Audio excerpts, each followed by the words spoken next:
ఇంట్లో అందరికీ సెపరేట్‌గా ఆమ్లెట్స్ వేయక్కర్లేకుండా ఇలా ఒక్క ఆనియన్ ఆమ్లెట్ వేస్తే సరిపోతుంది. 3 మినిట్స్‌లో ఈజీగా అయిపోతుంది. టేస్ట్ కూడా సూపర్‌గా ఉంటుంది. దీనికోసం ముందుగా స్టవ్ మీద ప్యాన్ పెట్టుకొని ఒక టేబుల్ స్పూన్ ఆయిల్ వేసుకొని ఆయిల్ హీట్ అయిన తర్వాత చిన్న ముక్కలుగా కట్ చేసుకున్న 2 మీడియం సైజు ఉల్లిపాయలు, 2 పచ్చిమిర్చి, అలాగే కొంచెం కరివేపాకును వేసుకొని ఒకసారి బాగా కలుపుకొని మూత పెట్టేసుకోవాలి.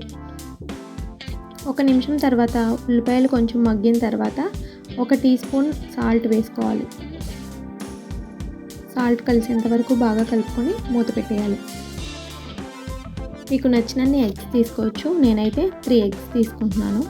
వీటిని బాగా బీట్ చేసుకోవాలి. ఎంత బాగా బీట్ చేస్తే అంత ఫ్లఫీగా వస్తుందన్నమాట ఆమ్లెట్. ఆనియన్స్ లైట్ గోల్డెన్ కలర్లోకి వచ్చిన తర్వాత 1 టీ స్పూన్ పసుపు, 1 టీ స్పూన్ కారం వేసుకోవాలి. ఇదంతా కలిసేంత వరకు బాగా కలుపుకొని మూత పెట్టేసుకోవాలి. 30 సెకండ్స్ ఉంచితే చాలు, పచ్చివాసన పోతుంది. మనం బీట్ చేసి పెట్టిన ఎగ్స్లో ఈ ఫ్రై చేసి పెట్టిన ఆనియన్స్ వేసేయాలి. సేమ్ ప్యాన్ స్టవ్ మీద పెట్టుకుని 1 టేబుల్ స్పూన్ ఆయిల్ వేసుకొని మనం మిక్స్ చేసి పెట్టిన బ్యాటర్ని అంతా ఒకసారి కలిపేసి ప్యాన్ మీద వేసేయాలి. ఈ బ్యాటర్ అంతటిని నీట్గా అడ్జస్ట్ చేసుకొని మూత పెట్టేసి ఒక 30 సెకండ్స్ ఉంచితే చాలు. నెక్స్ట్ టర్న్ చేసుకొని ఇంకొక 30 సెకండ్స్ ఉంచితే ఆనియన్ ఆమ్లెట్ రెడీ. వీడియో నచ్చితే లైక్ చేయండి, షేర్ చేయండి, సబ్స్క్రైబ్ టు ఆంధ్ర అమ్మాయి వంటలు.